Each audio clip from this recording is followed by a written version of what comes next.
The mules are in the corral. Welcome to Mule Talk, and I'm Cindy K. Roberts, your host. And my sidekick, our author, TV personality, and world-renowned mule trainer, Meredith Hodges of the Lucky 3 Ranch. Okay, this is part 2 of Getting Down with Minis, and Meredith Hodges, my sidekick, is going to tell us how to do it. Well, we're going to give you an idea anyway. Well, how did you do it?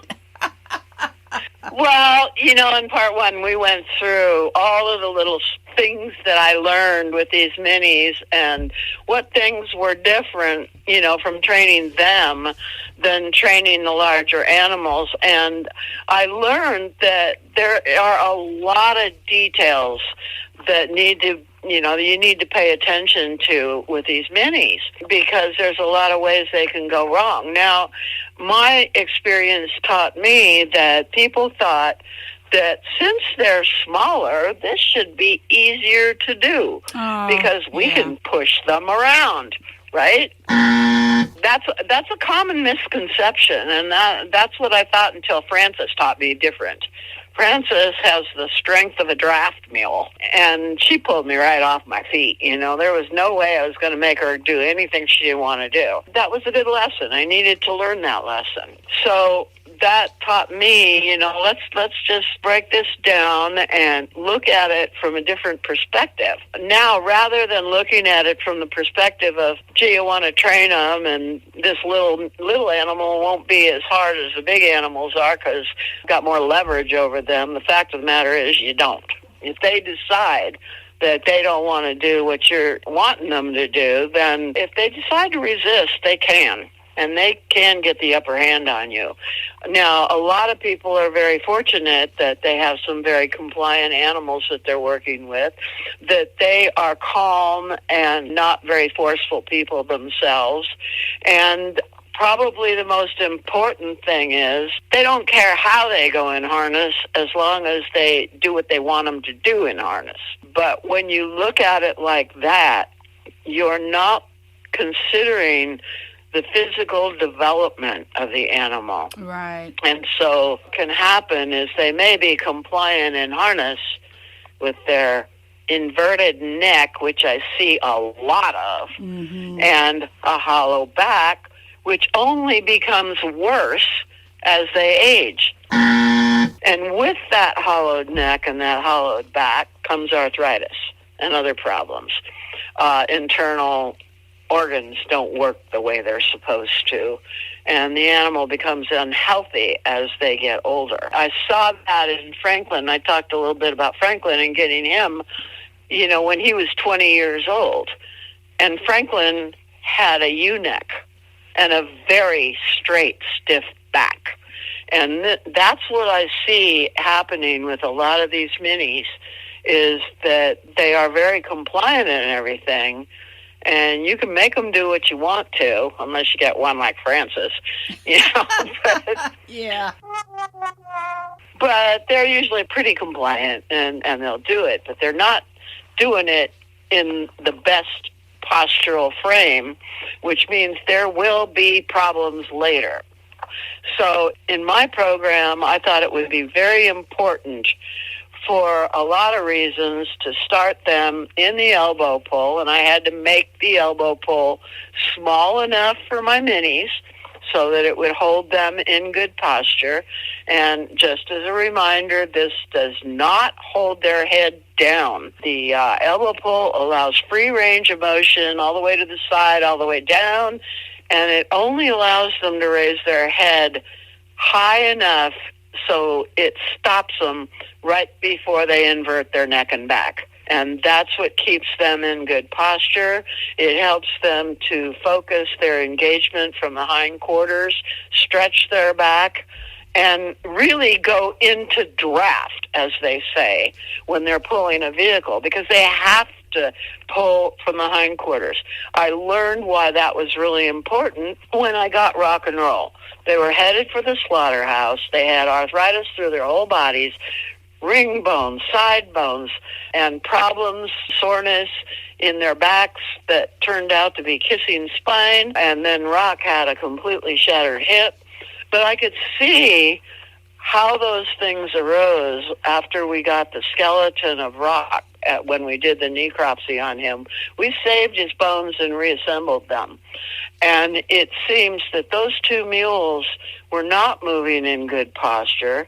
They were pushing out the back instead of stepping well under their torso with their hind leg and propelling their shoulders upward and forward, which is good posture movement. When I got them, they showed me that my way of training for the benefit of physical development actually helped them, because despite all of these problems they had when they started, we took x-rays periodically, and Rock lasted 1 year, Roll lasted 9 years, and there was absolutely no further damage done on the places where they had all of these things happening. And in fact, on Rock, where he had kissing spine, the elbow pull had actually broken loose the calcium deposits that were between the spinous processes in a couple of places on his back. So it was actually therapeutic. And I talked to my vet about kissing spine, and I asked him, well, where does it come from? And he says, well, it's from us riding them, and driving them out of good posture, like you say. Yeah. And he said, your approach to this is very therapeutic. And I said, well, what do they pose for this kissing spine problem then? And he says, well, they recommend surgery, where they go in there with a little small saw and they saw the calcium between the spinous processes. And I said, well, that can't be good. And then if they've had some kind of surgery like that, how are you going to ride them? That's always going to be scarred in there. And he goes, yeah, that's right. That's the problem with it. So I said, so you would say that I could say that our way of training here is a therapeutic way that will help kissing spine as best it can be helped without surgery, correct? And he said, yeah. Wow. There is a reason to get your animal in his good postural frame, in good equine posture at the core, with the elements, the muscles, the tendons, the ligaments, and even the cartilage between, in the joints between the bones, needs to be worn evenly, the way it was designed, the way that it describes the way movement should ideally be when you're looking at physics and the movement in physics. Those bones are nothing more than lines on fulcrums. When I'm looking at them, that's what I see. And I know that when they move correctly, then they're going to have less problems. That's not to say they won't have problems, because each individual animal has a different conformation of his own. And some you have with long cannon bones, some have shorter cannon bones. Some in the hips, the hip bones are shorter, the leg bones vary in their length and everything. And that's going to affect their movement. But if you can take that animal, no matter who they are, and get them in the best physical posture, that, ideal posture of their own they can have, then it's going to make that animal healthy. Now, we know, for instance, that saddlebreds, Tennessee walkers, foxtrotters, and the like carry their heads very high. But that also means that they have to put their head higher than most animals do in order to get an inverted neck and an inverted back. They can still be put in the elbow pull, and when you're adjusting it, you just push their face up, get it loose at the pole, push their face up when you're making the adjustment to the point where they're just about to invert that neck, but just tie it off right there so they can't. And then, like with a quarter horse or a quarter horse mule or any of those, they're not going to be able to have their head set quite as high as a saddlebred type. And minis, oh my gosh, minis are really variable in where you want to set that elbow pull. And in the beginning, I find that most minis are in a pretty good posture to start with. They're not too bad. Okay. They get influenced after we've already started to drive them, and they have to pull. Then they've got a force behind them that causes them to raise their head and hollow their back and kind of push with their shoulders and get all out of good posture. it actually influences them negatively. When I was putting the elbow pull on these minis, I could keep them pretty loose, so that they weren't even really being used much until I hitched them up. And then I could see what it was doing to them, and that's how I know what it does and why it's so important to get that posture established before they're going to be pulling anything, because the pulling is definitely going to put them out of good posture. So that's just something that you need to consider. And when you're working with them, just like when you're working with the other ones, and when you're doing the leading exercises and the ground driving exercises, you want to keep yourself in good posture, because when you're leading, again, oh my gosh, keeping up with those little tiny steps was kind of comical, actually. I bet. I felt like a miniature ballet dancer right next to him, trying to keep up with those front feet, till I realized I didn't have to really do that all the time. I could go ahead and take it every 3 steps, and that would be good enough. Besides, they were starting to look at me kind of funny. What are you doing dancing at my shoulder like this? Does this mean anything? Well, it means that you're not going to spook at anything, because I'm doing some really stupid stuff here, and you're being really cool. You're just looking at me and going, what are you doing? So that's okay. That's okay. We go ahead and we do that hourglass pattern, and we lead through it, and we do all of the different things, prep them for driving. And then when you get into ground driving, that's when they're really going to get the attachment on the lines. That is so important. To get the attachment on the line, I'm going to wait, because you want them to stay light in the bridle and light on the lines. And again, when you're holding your lines, there is a specific way to hold the lines, and it's described in DVD. Well, you can actually see it in DVD number 3. And you do it so that you have all the cues that you're giving are really just coming from your little fingers.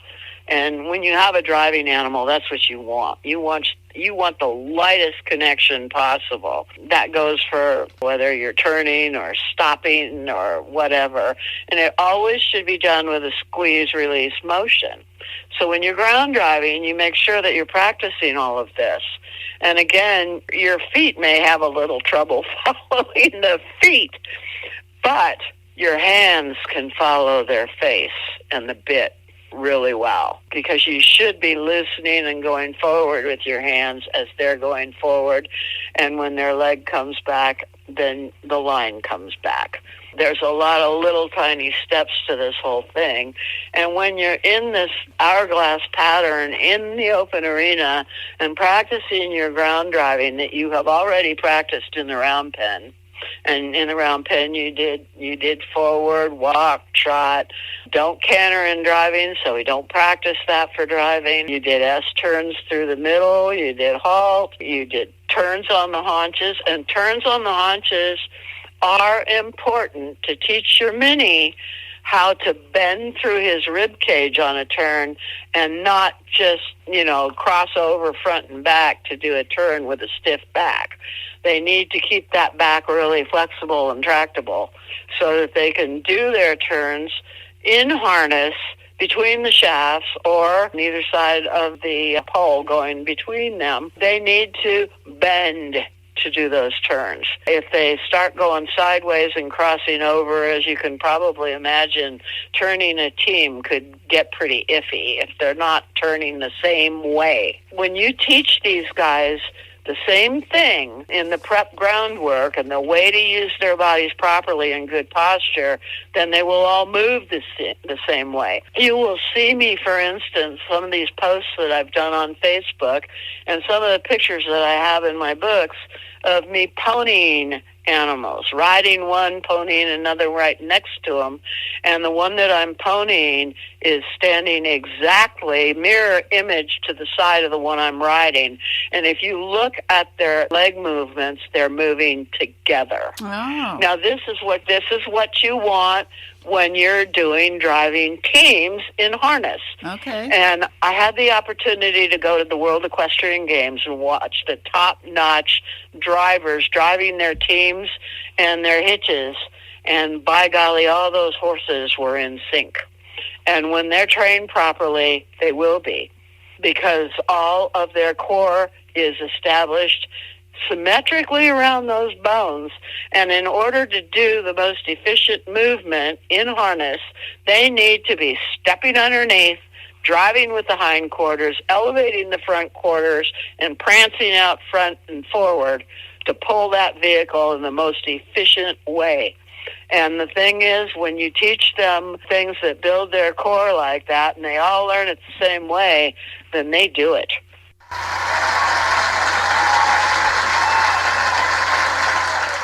And whether you're ponying them or whether you're driving a team in harness, you'll see a lot of the pictures that I have of Augie and Spuds. They're actually, of course, Francis and Mirage never drove together because they didn't want to. So I took their advice and never hitched them up. And obviously, when I did try to hitch Mirage up with Franklin was steady. Mirage was about as unsteady as you could be. So I saw the futility in that. There you go. But that's just learning lessons. Right. But with Augie and Spuds, same prep, same movement, in sync with each other all the way through the groundwork. And then in order for them to learn to feel what it's like pulling weight, I had them dragging a tire. And how we hitch the tire to the harness is an interesting thing. What you do is you just add baling twine to the end of the traces and then pull it together with loops with a nylon strap and run that through that. And then you have an assistant that handles that. So that if your animals decide to get crazy and run off or something, the assistant can let go of the strap. It will flip right through the baling twine loops and come loose and let them go do what they're going to do.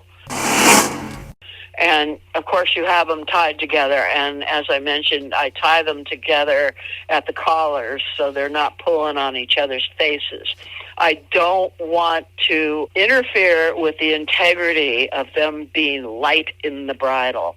And if they ran off and anything was attached to their bits, that is what would happen. They would be pulling against each other, and that's why I don't attach lunge lines to the bits. It's always to some outer source, and when you're leading, it's the halter. When they're hitched together, it's the collars. It's important when you make these decisions that you make sound decisions like this to maintain the integrity of what you're trying to teach them, especially when it comes to the aids, your reins, your seat, in case of riding, your legs, your hands when you want to move them over, teaching them how to move over laterally in their bodies so that both team members bend their bodies the same way, cross their front legs over the same way, and pivot on their hindquarters, sort of, kind of, but not really. The pivot that they do on their hindquarters in harness is very similar to the pirouette move that a fourth level dressage mule would do instead of a spin. When you're doing a Western reining spin, they pivot on the inside foot and they plant it in the ground and the outside foot walks around it. When you're doing a pirouette or a turn in harness, they are actually not planting the rear feet. What they're doing is taking tiny little steps on a tiny little circle. Okay. And the front legs are doing the sweeping crossover step. It's a very, very minute difference, but it makes the difference in how smooth you're going to turn your vehicle. And believe me, that comes in really handy when you're doing a gambler's choice course and you're going through obstacles, because you have to do minute turns. You can't have your hind feet and your rear feet and your front feet crossing over simultaneously in the same distance, or it's going to turn the wheels on the cart and you may go over a rail. Uh-oh. So if you've got them trained to take a tiny little circle with the hind feet, that will make the wheels turn on the vehicle on a tiny little circle, while the front end sweeps around in a much bigger circle. You got to think about what these moves will do in all of these different situations. And especially if you're showing, you want to know these details so you can win. Because otherwise, why show? Right, right. These are things, like I said, that I just learned. And I've said before, too, when your animals are carrying their own posture, when that elbow pull stays loose all the time, they will have points where they're having to have help in good posture, and that's when the elbow pull will be a little bit tight. It's kind of like, before a ballet dancer can really support her own weight in balance, out in the open. She has to practice all those things on a bar against the wall.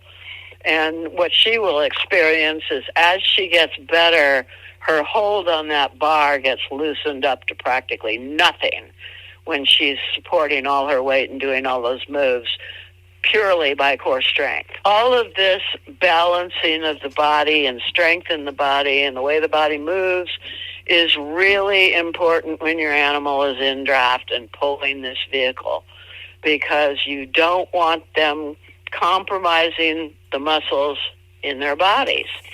And if they're pulling unevenly, they will. Right. They will create sore spots. They create uneven pressure on the internal organs. They even create imbalance in their feet when their body's unbalanced. If the body is not fed healthy, which is a lot of the case in a lot of these animals, these feeds that have been developed in these laboratories don't know the long-term effect on the animal's entire body and the individual parts. For instance, all of these things that make them look like they got amazing bulk muscle and everything, to me they look like a skinny animal in a fat suit. And then when you get this weight on them, and they're getting all of this stuff to lubricate their body, and they're telling you, feed flaxseed oil and it'll make his coat really shiny, or fish oil or this oil or that oil. They're not looking at the feet, because I see a lot of animals out there that have stress rings on their hooves. Oh, yeah. And they shouldn't have them. They should have a nice, clean, sleek black hoof, and they should have a nice, clean, sleek white hoof with no lines on them. They should be hard. And people are concerned now, too, about whether or not to shoe your mule. There's, you shouldn't shoe your mule, putting nail holes in his feet. The nail holes should not be a problem if he's being fed correctly, because by 6 to 8 weeks, those nail holes are on the bottom of his foot, where the farrier is going to come and trim it off. There you go. He's going to take that off with the nippers. And then he's got a clean hoof to pound nails through. And if they don't need the new shoes at 6 weeks, go ahead and wait for 8 weeks for those nail holes to get down there so they can be nipped off. So it's the feed that they're getting. It's how long you go between trims. And those feeds will not only make the hoof too soft, and then it starts cracking too. But the other thing is that the weight is unevenly distributed over the hoof, and the hoof starts to go sideways because it can't support the leg and the weight above it. Then the farrier picks up a foot, or you can even see it in some of them. Those feet are collapsed to the side. They're not symmetrically planted on the ground with a good angle at the pastern and a good angle at the hocks and the hip. They're kind of sideways, and when they move, they wiggle. And when they do that, you see this wobbling, and they call it paddling. You hear of animals paddling. Right. They're doing it because their feet aren't hitting the ground in a balanced fashion, because a hoof is not balanced. And if they have conformational defects like sickle hocks or cow hocks, sickle hocks, any of those kinds of problems, a lot of this balancing of the core will take care of those and get it as straight as they can possibly do, given their own individual structure. And that way their movement will be as correct as it can be. And the soreness that occurs in their bodies will be identifiable because they will be moving as best they can for their own structure. So it shouldn't compromise them. And it's like rock and roll. They didn't have perfect conformation, but like rock, there was not much of anything I could really do for him given that hip injury. Right. I thought it was a fracture on the pelvis, but it turned out to be a completely shattered hip joint.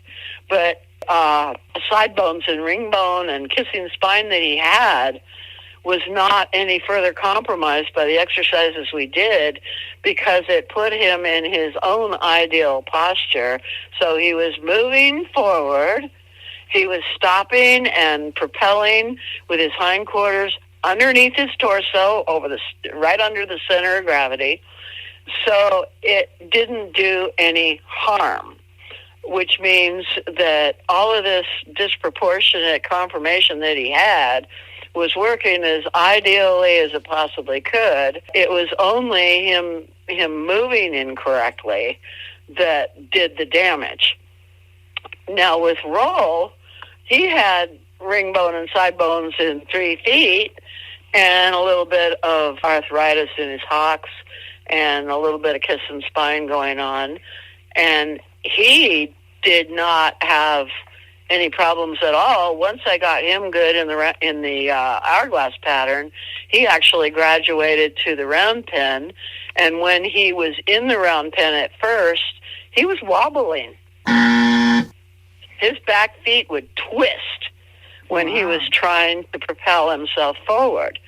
But that's because he wasn't picking them up, bending the joints, and setting them down under his torso. Yeah. And that's what I had to teach him to do. And once I got him to do that in the round pen, then I was able to add my weight to him and ride him. And I rode him for 8 years, and he did fine. I never tried to canter him because I knew that added stress would probably collapse the frame I had built with him. Sure. Because he was so old. He was 18 years old when I started, and he was 27 years old when he died. Oh, my. So I was riding him between the ages of 20 and 27. And he was moving in good posture, and he could walk and trot and look like a dressage mule.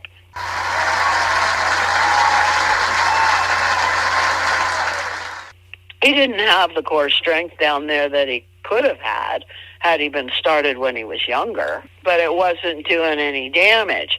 But that's what you've got to look at. When you're looking at your mini, they're little and they're easy to train because you can bully them around a little bit and you can pull on the lines and make them stop if you have to and drag on the lines to make them turn. But that doesn't mean they're doing it in good posture, and that does mean it's going to make them sore eventually, and they're going to get resentful, and they're going to be resentful for driving, which is really about the only thing that a mini can really be useful for, other than in-hand trail classes. You can do that. You can do showmanship classes for minis. They offer those too. But even in those classes, if they're not moving correctly, they're going to be judged critically by a judge that knows what a really well-conformed animal needs to move like, needs to look like. It's important that everything that your mini learns, even something as simple as halting, he needs to learn, and he will in the hourglass pattern. And when he's asked to stop, he's also asked to square up, put equal weight over all 4 feet, and hold that position, because that's what builds his core strength in balance. That's where it all starts. It's really important that anytime you take your mini out, you practice doing leading training exactly as you do in that hourglass pattern, so that those repetitive movements are reinforced. And every time you stop, you wait. If you have to square him up, do it. But he should, after his hourglass work, he should be. So all you got to do is turn to his shoulder, look at him, and go, well, square up. And he'll just put his feet in the right position. Then he knows he's going to get his oats, so he'll do it. And the other thing is they can get really fidgety. And like I said, really important communication tool is getting down to their level and look at them face to face, eye to eye. So you're looking soul to soul. That's why I throw this step in where I don't actually hook them up. But what I do is they've had all their groundwork. They've been ground driving in the open, in their harness and everything. They've been introduced to it. They've been introduced to tarps and all of these little things that you throw at them during obstacle training.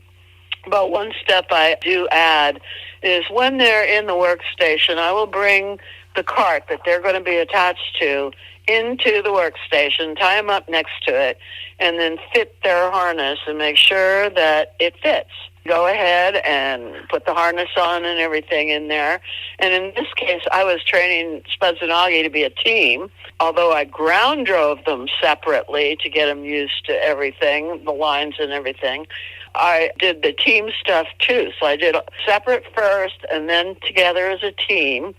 And then when I was fitting their harness, I was on the floor, on my knees, down to their level, and walking around them on my knees. And sometimes knee pads help.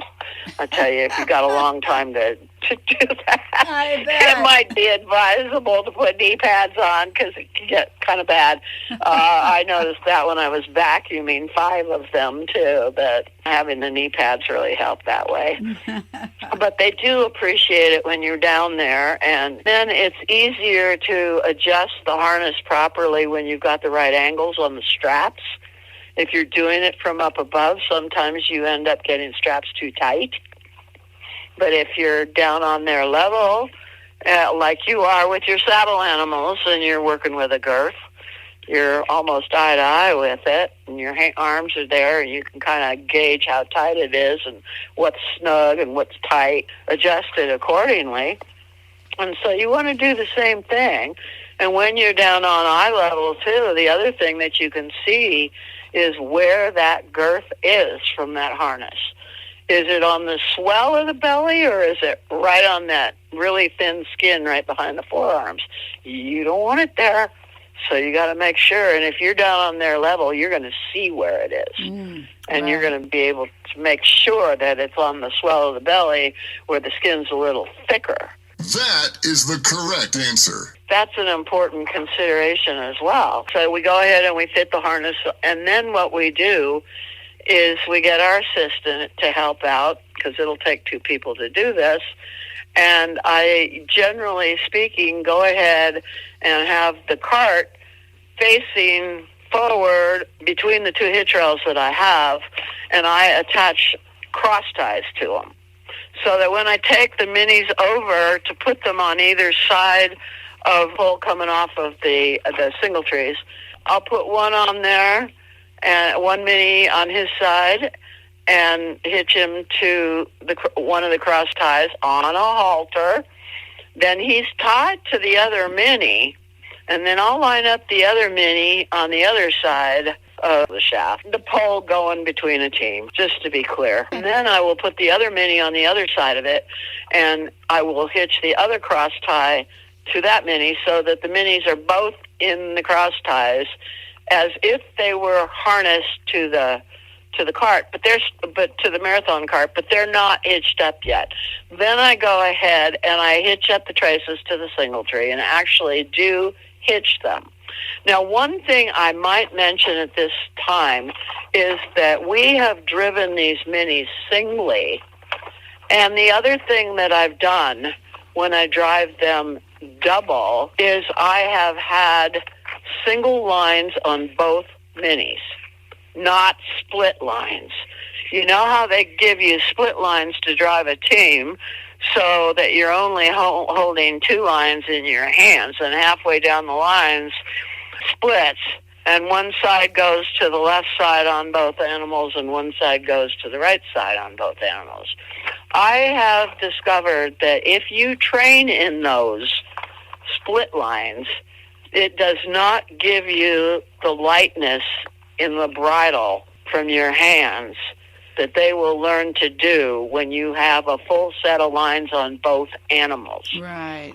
So I drive in those complete set of lines for quite some time before I will actually drive in split lines. So I make sure that they're hitched up, they're both in their single lines, and then while they're hitched up in the cross ties, I will climb up into the cart, and I will take the lines in my hands, and I will wiggle the lines on the right side. So they're both, I make sure they're even, and I wiggle them on both on the right side, I wiggle them on the left side, and I wiggle them symmetrically both at the same time for the back, and then I let them loose. And that's the kind of stuff that I practice with them while they're standing still, and they're not going anywhere. So they know that I still have connection in my hands to both of them, and individually in each of their bridles. One's on top of my hand and one's on the bottom of my hands.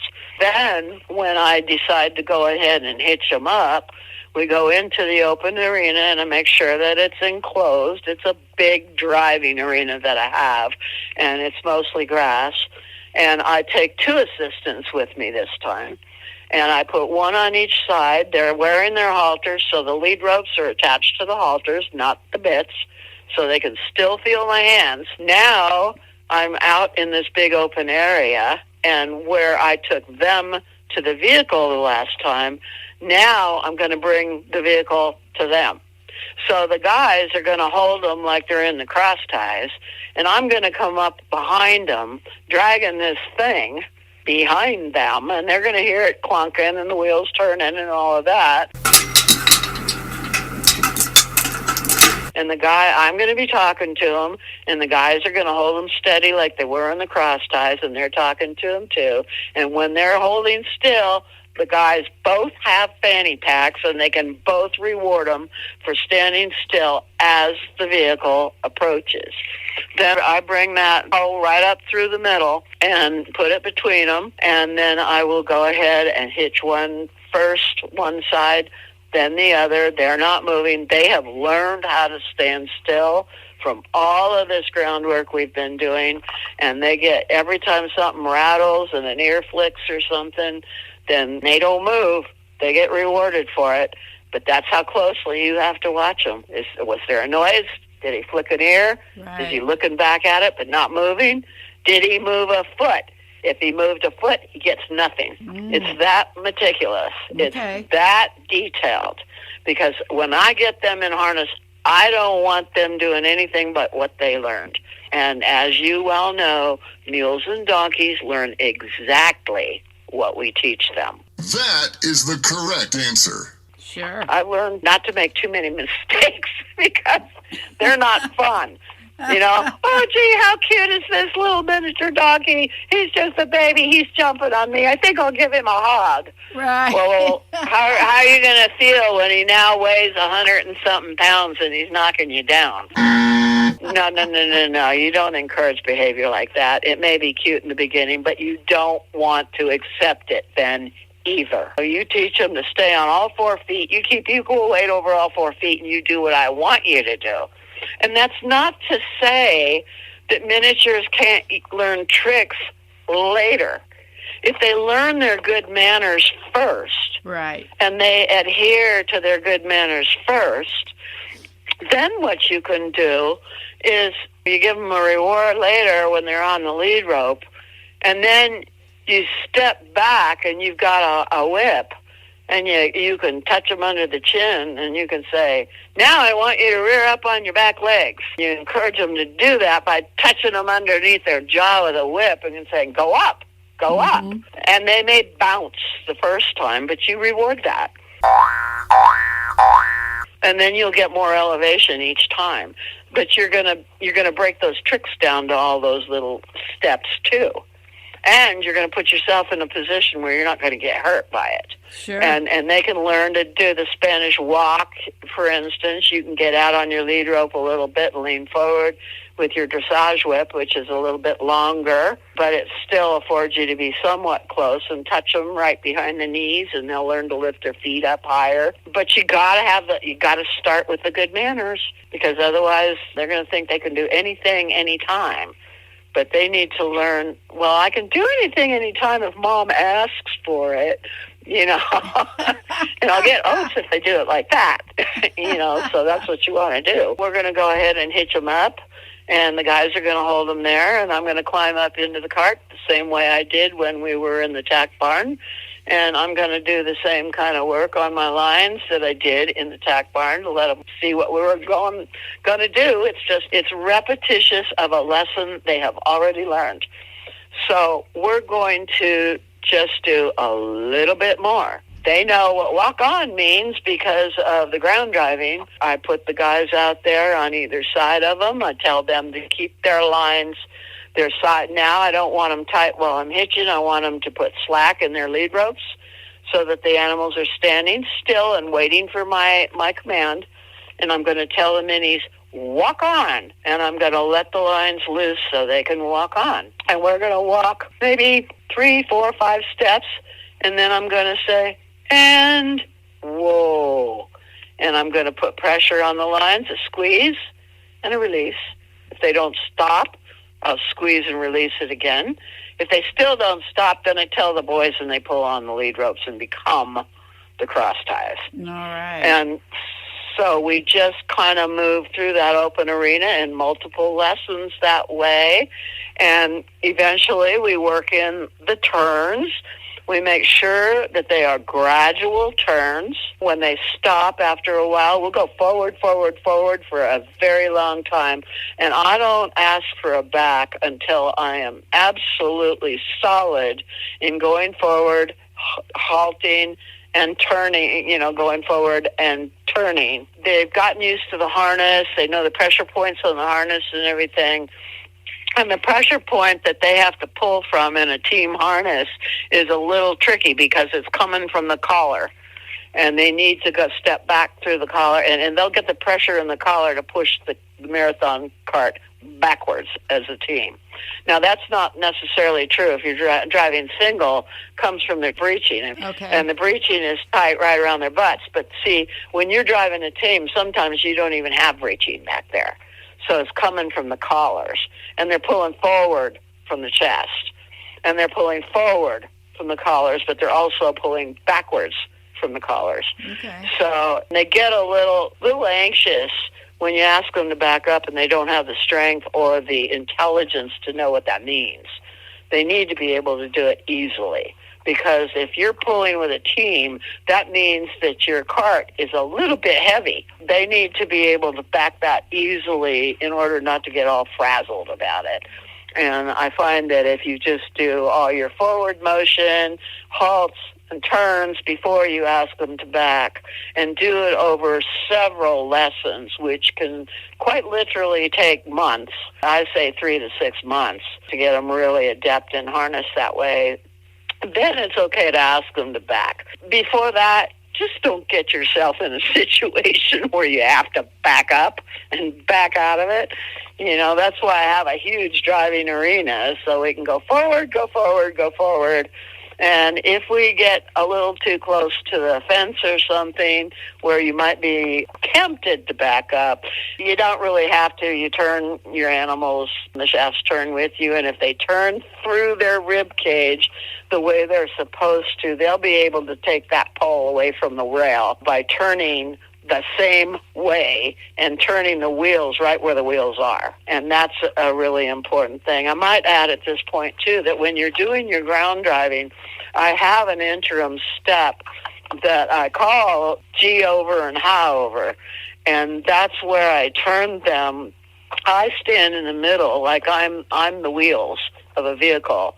And I ask them to G over, go to the right, and just do the little steps with their back feet and the long sweeping steps with the front feet. And so then I can keep them on the lines and barely have to go forward at all. I can stay where I am and have them do a circle around me, first to the right, then to the left. And they learn to bend their bodies that way, so that when you actually do that, when they're attached to a vehicle and you get yourself in a position like you're facing a fence, you can just pivot those wheels and take them away from the fence, and you're just doing a gradual turn, and you don't have to back up. Okay. Now, this is the same premise when those big draft animals are pushing a wagon backwards into a loading dock. See, they need to know how to do this pivot with the bending through their torsos and moving with their team members, because they have these exhibits out at Bishop all the time where these six-up hitches back the wagon squarely into the side of the rail of the fence as if it was a loading dock, and then they will show you how to pivot a team of 6 or 8 mules so that the only thing on the wagon that pivots is the wheel in front. The back of the wagon stays right up against the fence, and the animals just do a 180 just right across in front of that thing from one fence on one side to the fence on the other side, while the wheels right there under the front of the wagon just pivot. You don't think about things like that unless you have experience with it. And sometimes you can kind of get away with things, if you do get stuck, you can back a couple steps and do a kind of a awkward turn out of it and stuff like that. But it doesn't look very pretty in a show ring, I can tell you that. Yeah. It looks prettier, and it doesn't look pretty in an exhibition if you're just doing an exhibition for a show either. So when you're doing this stuff, it's important to know all these little details so that you can have your animal moving the way that they need to. And if they're in good posture, that they really will. The other thing I might talk about, too, is once they're in harness, is now you have a chance to driving a vehicle in the hourglass pattern. You just have to make the hourglass pattern bigger. But they will recognize the pattern, and they will recognize all the elements of the pattern. You can practice your turns, going forward, practicing turns, practicing halting between the cones, getting their reward. You can have your assistants go ahead and give the reward so you don't have to get out of the vehicle.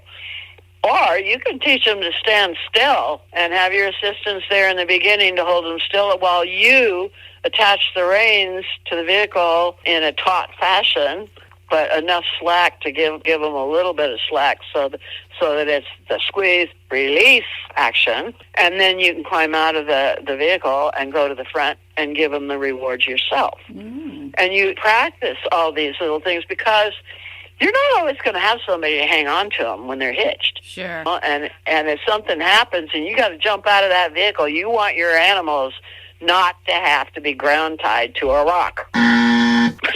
Yeah. So they should learn to stand still. Ground tying is not really ground tying any more than neck reining is neck reining. Neck reining, right. you do it with your hand up the center and you move them with your seat. Right. Ground tying is when you're not actively on the reins, they stay where they are. And they need to learn that. And they will learn that. They're really very good at learning all of these things when you're clear and consistent and repetitive as to the way you do it. Frequent halts and rewards are always good. And you always check your harness as you're adjusting it. And when you're first starting out, you always check your harness when you're taking it off, because something could have run amok. Something could have been weakened. Something could have broke. You want to make sure that everything is getting checked all the time. That's just going to keep you all safe and keep your animal from any anxiety, because a lot of times they know those things before we even do. They can just feel it. Something's different. Yeah. Something isn't quite right. So you kind of do that. That is the correct answer. If putting the halter on is kind of an inconvenience with and it is with a mini. Not so much with the older animals because their heads are bigger. Sure. But when you use that drop noseband that's a dog collar when you're training, can't use it in the shows. They won't allow it. But in training, you certainly can. What I did was on the dog collar, it's got that place where you can attach the leash. So you can have your assistants attach your lead ropes on the dog collar rings. If you're using a bridle that has a noseband, they also sell brass rings that you can slide into the noseband, and you can hook your lead ropes to that. Just don't try to stop them if they try to bolt on you, because you'll break the noseband before they ever stop. They're so strong, they'll snap your noseband if it's leather. Yeah. It's kind of like I told you before. If you run into that kind of stuff, just let go. And if they're attached to a cart, that's why you have 2 assistants. So you not only have 1 assistant per animal, but you also, if they're not going to probably bolt at the same time, one is going to instigate it and the other one's going to follow. Right. So you just tell your assistant, if the one bolts, then you get on, the one that's got the bolter, come down hard on him. Sure. The one that's got the one that's going to be the follower, make him help you drag that other one backwards. Then you got 3 on 1. You see what I'm saying? Oh, yeah. And it does work because they both been trained to be good. The second one is going, this is not the right thing to do. Then he's going to look at the handler that he's got on his side, and he's going to go, I think I'll stay with him. And even if you're just standing still, still got 3 on 1, and you got 2 holding steady and 1 that is pulling hard and doing a squeeze release or a jerk release kind of thing on them. And you can usually stop them that way because you really don't want them to run away with the vehicle.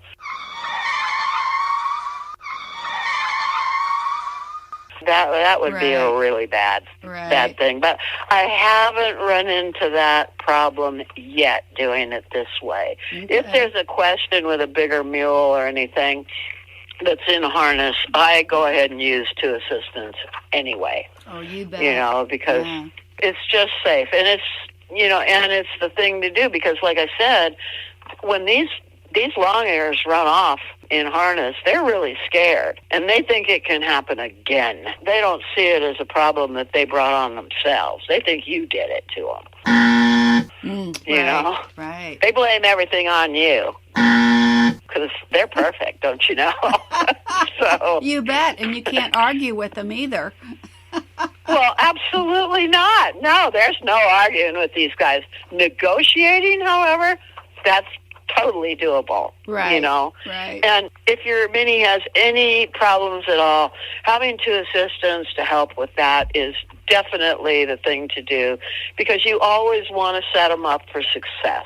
That is the correct answer. And you got your hands full with the lines because remember, we're training with 4 lines with teams. When you've only got 1 in the shafts, it's not quite as complicated. Sure. But when you've got 2, you need to know how to hold those lines so you've got a direct connection to both of them. What I usually do is I have 1 on the top, 1 on the bottom on my right hand, 1 on the top, 1 on my bottom on my left hand, because it's going to make a difference on the turns. So when I put pressure on it, I have to have both right reins in my right hand, both left reins in my left hand. Are you envisioning that? Yeah. So that when you turn, they're both getting the even amount of pull on the side they need to turn to. And you keep those lines even. You don't get them uneven. You got to keep them even in your hands. And they will get uneven, and this is part of your task as that is directly learning your reinsmanship. You've got to get these movements done in a logical, sequential way, but during these movements, one of your animals may move a little differently than the other one and change the pressure that you have in your hand on him, but not on the other one. So you have to be ready to reach across if they're turning to the right, for instance, and the one on the right leaves you more slack, and the one on the left is getting a little tight. You got to let out the left rein that goes to the one on the left a little bit, and then you have to reach over and grab the excess line and pull it through your hands to tighten up the line on the right one. This is kind of a juggling act with these reins, and it happens continuously while they're moving. Right, right. I've got a friend that is he has a good mindset in working with horses and mules, and he's helped me quite a bit when I've had some issues. He bought this really nice horse. But the deal was that the minis had to go with the horse, so it was a package deal. Well, that's a red flag. Because when the minis, anytime you open up the stall door and let them out, they would attack you. They would come running at you and bite your knees and your ankles. And they think it's funny. Oh, yeah. And so he tried to convince me. Then they love to chase you. Right. He tried to convince me that I needed those. I was like, no, I don't think I need those. No, that was a wise decision. It's one thing when you've got donkeys, and it's quite another, like I said, when you've got mules that are half horse, half donkey. They have the strength and intelligence, get very creative about how they're going to get defensive with you or how they're going to get aggressive with you. So that I think that mini mules are probably the most dangerous kinds of animals to train because they're so small they can duck in and out of anything they want. So one minute you may be facing the biting, and then the next split second you've got a leg going up your thigh or something, you know. Right. It is hard. And age is another thing that's very important. Might have been able to accept those two mini mules if they were 6 months old. Right. You know, and you had somewhere to start with, but they were. No, somebody was trying to get rid of those guys, and there were reasons for that. And when you've got something that's that resistant and that creative and that strong about their way of dealing with you, your chances, your odds of getting along with them and being able to ever rely on them and consider them dependable is next to nothing. You know, it is important to pay attention to all these little steps that I've been outlined. Every time you end a lesson, keep your assistant at your mini's head, and when you're unhitching, the bridle, when you're hitching up, the bridle is the last thing to go on, and when you're taking it off, your bridle is the last thing to come off. But you have that assistant at his head, and you just go ahead and unharness, and you do it in the same order that you harnessed. That's all outlined in DVD number 3 of my video series. They've learned to stand still, and once he's hitched, make sure to have your mini stand where he is while you come to him. You reward him, and then you lead him away. This is how he will learn to wait for you and not become antsy and uncontrollable. We talked before about when we were putting leg wraps on and how I put leg wraps on inside the trailer to get them to stand still. And you always take the leg wraps off in the trailer before you lead them out, too, because otherwise they might double over on you because they get antsy. They want to do what they want to do. And they do the same thing in harness. They're going to go, I'm all done, I want to get done. And they might be dancing around while you're starting to do the last strap or something like that. And this is just a way, when you teach them, once he's unhitched and he's standing there, he has to stand there until you come to him, you reward him, you untie him after the reward, and lead him away.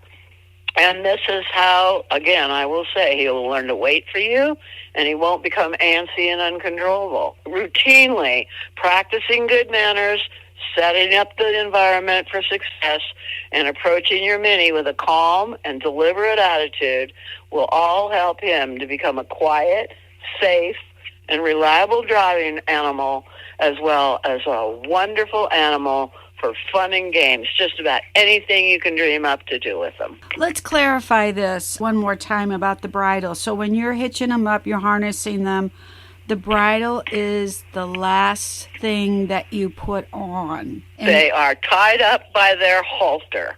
Okay. Might mention at this time, too, that when I tie my animals and I have to spend extended time with them at the hitch rail, I have either chains or a tightly woven nylon rope attached to the hitch rail, and it's one that they can't chew up and discard like they can the lead ropes. Right. So I lead them up to the hitch rail, take off their lead rope, and put it well out of their reach so I can get it later, and then just use these what I call ties on the hitch rail ties. Okay. And I use them like that.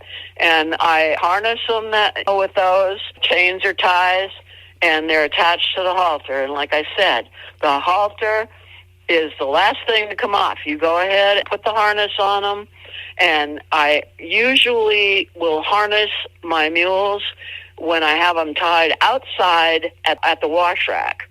And they will be tied by their halter.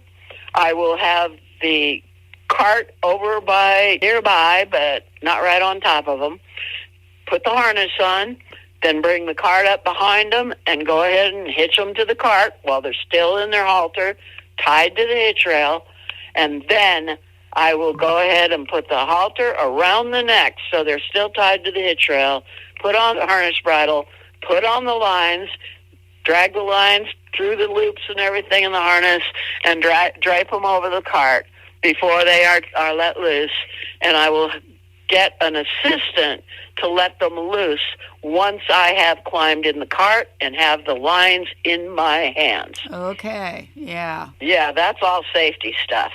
And then when you're done, you do the same thing. You bring your assistant over, and you go ahead and put the halter around the neck, tie them up by that, but you don't tie up by the bridle. It's there, and you take the lines off the harness, and you detach that, and you just do everything in reverse order. You undo all the straps, take the cart away, take the harness off. Then you go up to the front where your assistant's standing by the head, just making sure everything's in control. And you go ahead and now the halter is tied to the hitch rail tie. Now you want to put the lead rope on the halter, and you go ahead and unattach the hitch rail tie, and you go ahead and make sure the bridle throat latch is undone, the nose bands are undone, and you go ahead and put your arm over the neck and grab the strap, the crown strap of the halter. And then you go ahead and pull the bridle off with your right hand, and then just put it over the hitch rail, grab your halter from the other side, and now you've got them in a loop because you've got a hold of the crown strap, and you've got a hold of the buckle of the halter on your other, so they're encased in your arms.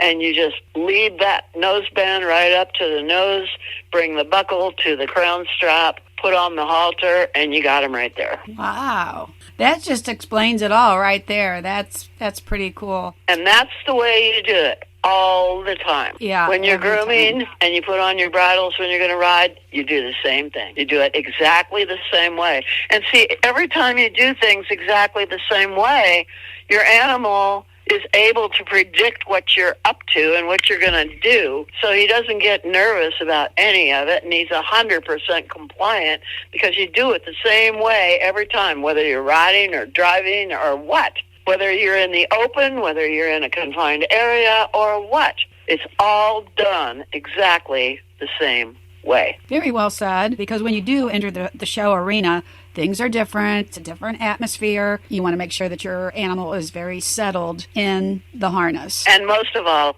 attentive to you. Yes. If he gets nervous, you want him to look to you and go, "What do I do now, Mom?" Right. Awesome. And everything that we're talking about here today can be found in my books, Training Mules and Donkeys, A Logical Approach to Long Ears, Training Without Resistance, Equine Management and Donkey Training, Equus Revisited, and A Guide to Raising and Showing Mules, and all of my video series. You can get in touch with Meredith Hodges at the Lucky 3 Ranch. Meredith takes all calls, and she answers all the emails, and she has answers to everything. 1-800-816 888-858-7566. Lucky3Ranch.com. Mule Talk has a library of episodes available at www.muletalk.net. Gotta go. My mule is looking for me.